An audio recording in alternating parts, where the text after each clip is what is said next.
O Repórter Setorial volta com estudos feitos pelo Departamento de Agricultura dos Estados Unidos mostram que o Brasil é um dos países em que a produtividade mais cresce. Em 4 anos, o rendimento do setor aumentou 4,28% ao ano. A pesquisa foi realizada com base em todos os produtos das lavouras e da pecuária. Com isso, o Brasil deixou de ser país importador de alimentos e se transformou em exportador de produtos agropecuários. O principal deles é a soja. O valor bruto da produção até agora foi de mais de 544 bilhões de reais, 4,4% a mais do que todo o montante de 2016. O setor colaborou em 75% no crescimento da atividade econômica, uma prévia anunciada do PIB. O resultado positivo do setor ocorreu pelo bom momento para o campo e pelo clima favorável. Segue o Repórter Setorial.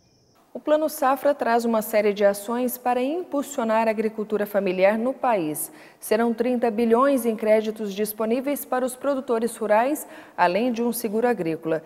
Também estão previstas medidas para incrementar a assistência técnica e rural. Nesses 3 hectares de terra, trabalho é o que não falta. Seu Carlos planta frutas, hortaliças e ainda tem criação de pequenos animais, como aves, peixes e porcos. Teve um tempo que o agricultor passou muitas dificuldades para escoar a produção. O carro velho sempre estragava, recorria ao frete e pagava caro. No ano passado, conseguiu financiar esta caminhonete e tudo mudou. Era um sofrimento. Você com carro velho, para entregar sua produção, para você fazer uma compra. Então hoje, parabéns, graças a Deus, estou com esse carro, estou dando conta de pagar, aumentei muito a minha produção. E tudo foi graças ao Plano Safra, que este ano vai colocar à disposição da agricultura familiar 30 bilhões de reais. Os juros cobrados vão ser os mesmos do ano passado, de 2,5% a 5,5%. Um seguro agrícola com cobertura de até 80% também está previsto. O Plano Safra prevê ainda o cadastramento dos agricultores familiares em todo o país. O governo quer também ampliar o acesso dos pequenos produtores à tecnologia. A intenção é aumentar a produtividade e melhorar a renda no meio rural. Várias ações vão ser desenvolvidas por meio da Anater, a Agência Nacional de Assistência Técnica e Extensão Rural. Estão previstas 128 mil famílias, incluindo 10 mil famílias de agricultores familiares urbanos e periurbanos. Agricultores aperfeiçoam o trabalho participando de cursos, recebendo orientações e conhecendo novos sistemas de produção. E ganham ainda apoio em linhas de crédito para a compra de maquinários e equipamentos rurais. Às vezes o agricultor ele não tem esse dinheiro de investimento no início da safra. Então ele precisa desse incentivo, desse dinheiro para ele poder investir, custear o que ele vai plantar, o que ele vai criar, a atividade dele, para que depois, com o retorno, ele possa pagar as parcelas desse crédito. A agricultura familiar é responsável por mais de 70% dos alimentos na mesa do brasileiro. E é lá no campo que seu Carlos comemora com o novo Plano Safra. Já estou começando, já estou com 5 funcionários, estou querendo aumentar mais, drobar agora. Então, quer dizer, vai ser na faixa de 10 empregos garantido. O ex-deputado federal Rodrigo Rocha Loures, do PMDB, está preso por suspeita de cometer os crimes de organização criminosa, corrupção passiva e obstrução de justiça. A prisão do ex-deputado e ex-assessor especial do presidente Michel Temer, Rodrigo Rocha Loures, elevou ainda mais o clima de tensão no Planalto. O PMDBista foi preso no sábado pela Polícia Federal. Conforme consta no inquérito, Loures seria intermediário de Temer com a JBS. A prisão do ex-deputado já havia sido pedida pelo Procurador-Geral da República, Rodrigo Janot, mas o ministro Edson Fachin, relator da Lava Jato no Supremo, negou o pedido. A prisão foi negada porque a Constituição estabelece que membros do Congresso Nacional só podem ser presos em flagrante por crime inafiançável. Mas desta vez, Fachin não negou a prisão, porque Loures deixou de ser deputado quando Osmar Serralho, que até então era ministro da Justiça, voltou a ocupar o cargo de deputado federal. Rocha Loures perdeu o mandato porque era suplente de Serralho. Loures vai continuar a ser julgado pelo STF, já que o caso dele é vinculado ao de Temer. Seja por meio de um impeachment ou de uma cassação, a Constituição prevê eleição indireta para a escolha de um novo presidente. Uma eleição direta só poderia ocorrer se o Congresso aprovasse uma emenda à Constituição.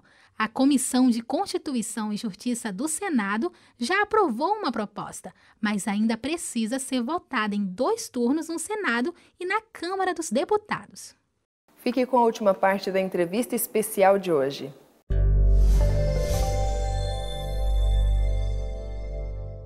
Amigos, o mundo está em polvorosa.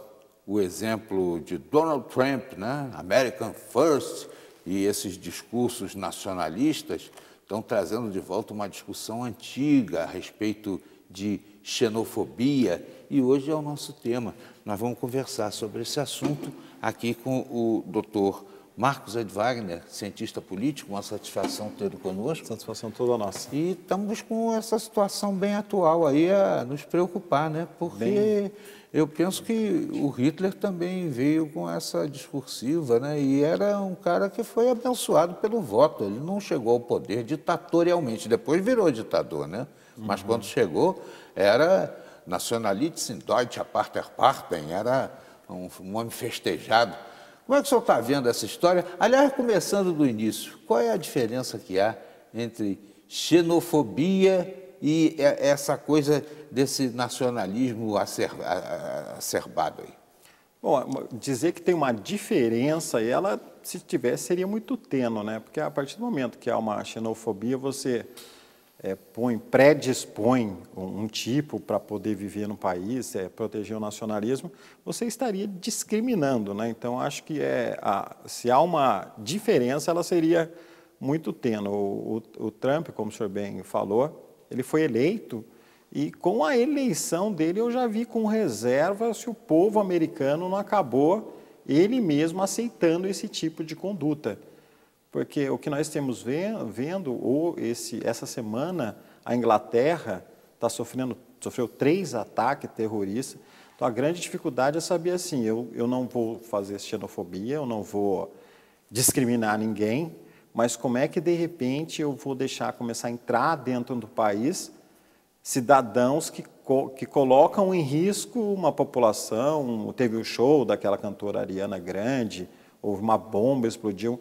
Então, nós estamos aí entre a cruz e a espada. E não é só a Inglaterra, né? A Alemanha, a França, está todo mundo sacudido aí, né? O pessoal chegando na Itália de navio, fugindo das guerras, a Itália falando, não, você não é aqui que você deve desembarcar, é para lá. Manda para o outro, o pessoal morrendo no mar. E vem gente de terror infiltrada nesses fugitivos, aí que né? tal, eles estão dizendo que uma das defesas é justamente essa. Se você deixa entrar, vamos dizer assim, abrir a porteira, receber todo mundo, vamos ser solidários, de repente você está abrindo a porta para poder instalar ali bases, facções terroristas dentro do seu país.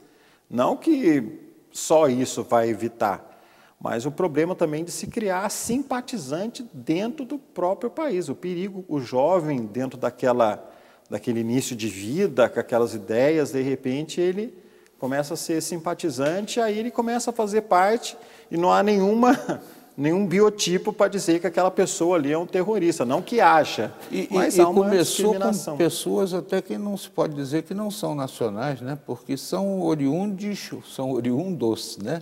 Oriundo é quando é italiano, né? São oriundos que acabam nascendo lá na França, na Inglaterra, na Alemanha. São pessoas que vieram com famílias, né? E se tornaram cidadãos daquela...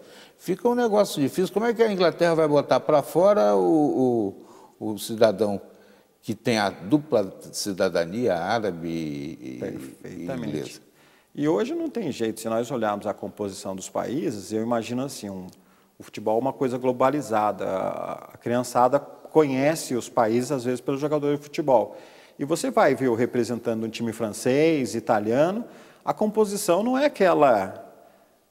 eu estou vendo que é um italiano. Não, é de todas as raças, porque eles são originários daqueles países.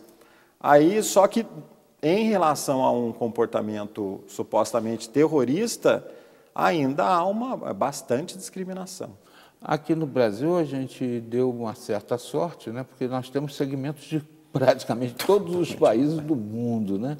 Isso se deu primeiro por efeito de colonização mesmo, né? Os italianos que chegaram aqui para substituir a mão de obra negra, né? Os escravos, e depois o Getúlio foi trazendo aí japoneses, árabes e alemães, e outra leva de italianos, e com isso a gente consegue um convívio. Eu sou do Rio de Janeiro, lá existe a Rua da Alfândega, que é uma zona comercial, em que os judeus e os árabes convivem com a maior tranquilidade do mundo, se abraçam e se beijam, quando lá no Oriente eles se matam. Verdade. E tem outra coisa também, eu acho que anterior a isso, como o Brasil, como o senhor bem disse, ele abriu a porteira, ele aceitou todos os povos, não há, porque nós já temos bastante guerra, bastante morte, bastante injustiça, não precisamos de terrorista, mas não há assim um ódio em relação ao Brasil. Agora, o STF, eu costumo brincar, o Estados Unidos, eu costumo brincar que ele parece o STF do mundo. Ele quer mandar... Não, você está matando outro, deixa eu, vou lá, eu mato. Então ele acabou se tornando um inimigo desses povos. E as pessoas falam assim, engraçado, no começo o pessoal que vivia na França, na Itália, ou enfim, na Europa, eles foram colonizados. Aí esse mesmo povo hoje não pode voltar de um país que eram deles, seria a mesma coisa do índio. A gente querer expulsar o índio. O índio estava aqui antes da gente. Então há uma certa demagogia até nesse comportamento. Nós queremos expulsar alguém que nós viemos depois deles. E na Europa, nos Estados Unidos, está acontecendo isso. Momentos históricos, em determinado momento, o governo francês, o governo italiano, o governo inglês matou não sei quanto, isso tornou uma lenda e o pessoal hoje quer se vingar. Então tem muita coisa por trás disso, e é uma equação bem difícil de resolver, é uma coisa difícil. Nos Estados Unidos tentam revogar isso por lei, né? A questão da discriminação, do ódio entre raças e classes é muito punível, né? Está bem arraigado também. Mas existe um sentimento muito forte de repressão, né? E esse muro que o Trump resolveu fazer, eu acho que só não faz porque, diferentemente de Hitler nos Estados Unidos, o Congresso ainda tem um peso muito forte e não vai deixar. Mas a gente aprofunda esse segmento aí na volta da entrevista, tá bom, doutor? Okay. É uma satisfação tê-lo aqui. O cientista político Marcos Ed Wagner está falando conosco aí sobre xenofobia, discriminação e ódios. Já voltaremos.